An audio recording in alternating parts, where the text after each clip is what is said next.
नमस्कार, स्वागत आहे तुमचे आमच्या चॅनेलमध्ये। आवाज महामुंबईचा, शोध बातमीचा, कौल मनाचा। चला तर मग आमचे चॅनेल शेअर करा, लाईक करा आणि सबस्क्राईब करा। धन्यवाद। नागावात बिबट्याचा धुमाकूळ, भर वस्तीत हल्ले, 2 जखमी, शाळा बंद। चौल रेवदंडा थेरोंडा परिसरालाही इशारा। अलिबाग तालुक्यातील नागाव परिसरात बिबट्याने थेट मानवी वस्तीत शिरकाव करत भीतीचे साम्राज्य पसरवले आहे। अलिबाग फॉरेस्ट लगतच्या भागात आज सकाळी बिबट्या वाड्यांमध्ये फिरत असल्याचे स्पष्ट झाले असून दोघांवर हल्ला झाला असून 1 जण जखमी झाल्याची प्राथमिक माहिती आहे।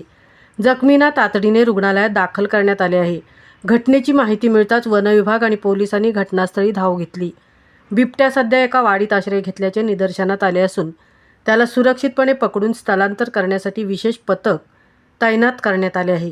परिसरात शोध मोहीम सुरू असून नागरिकांना घराबाहेर न पडण्याच्या सूचना देण्यात आल्या आहेत। विद्यार्थ्यांच्या सुरक्षिततेसाठी कडक निर्णय। शाळा तात्पुरत्या बंद। सुरक्षेच्या दृष्टीने नागावमधील सर्व शाळा तात्पुरत्या बंद ठेवण्यात आल्या आहेत। नागावच्या सरपंच हर्षदा मयेकर यांनी पालकांना आश्वस्त करत सांगितले की परिस्थिती नियंत्रणात ठेवण्यासाठी आवश्यक ती खबरदारी घेतली जात आहे। मुलांच्या सुरक्षिततेशी तडजोड होणार नाही। तसेच नागरिकांनी घाबरून न जाता प्रशासनाच्या सूचनांचे काटेकोरपणे पालन करण्याचे आवाहन त्यांनी केले। वन विभागाचा दुजोरा, सावधानतेचे आदेश। अलिबाग फॉरेस्टचे अधिकारी भोईर यांनी बिबट्याच्या हालचालींना दुजोरा दिला असून उघड्यावर फिरणे टाळा, जंगलालगत जाणे टाळा आणि कोणतीही अफवा पसरू नये असे आवाहन केले आहे। चौल रेवदंडा थेरोंडा व आसपासच्या नागरिकांना गंभीर इशारा। नागावमध्ये बिबट्याचा वावर स्पष्ट झाल्यानंतर चौल रेवदंडा थेरोंडा तसेच आजूबाजूच्या गावातील नागरिकांनाही विशेष सावधानता बाळगावी असा इशारा प्रशासनाने दिला आहे। सकाळ संध्याकाळ एकट्याने फिरणे टाळावे। लहान मुले व ज्येष्ठ नागरिकांची विशेष काळजी घ्यावी। पाळीव जनावरे सुरक्षित ठिकाणी बांधावीत आणि बिबट्याचे दर्शन झाल्यास तात्काळ वन विभाग पोलिसांना कळवावे असे निर्देश देण्यात आले आहेत। भरवस्तीत बिबट्याने केलेल्या शिरकावामुळे तालुकाभर तणावाचे वातावरण निर्माण झाले असून वन विभाग पोलिसांची यंत्रणा पूर्ण सतर्क आहे।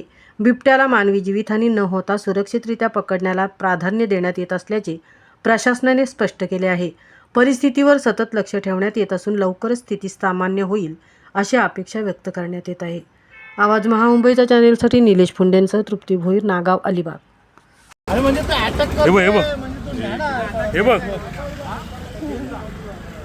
हर्षदा निखिल मयेकर, सरपंच नागाव। इकडे नागावमध्ये बिबट्या दिसलेला आहे। त्याने दोघांवर हमला पण केलेला आहे। 1 जण जखमी झालेला आहे त्याच्यामध्ये। तर सगळ्यांना मी आवाहन करते, नागावमधल्या रहिवाशांना तसेच नागावमध्ये येणाऱ्या पर्यटकांना सुद्धा, की आजच्या दिवस तुम्ही इंडोर राहा। रेस्क्यू टीम आलेली आहे, पोलीस प्रशासन इकडे पोहोचलेलं आहे। सिच्युएशन अंडर कंट्रोल आहे, परंतु तो बिबट्या अजूनही उघड्यावर म्हणजे फिरतो आहे वाड्यांमध्ये। तर शाळा आम्ही बंद ठेवल्यात, पण मुलं शाळेमध्ये सुरक्षित आहेत। पुढील परिस्थिती पाहून शाळा सोडण्यात येतील। घरात राहून पेरेंट्सनी पॅनिक होऊ नये।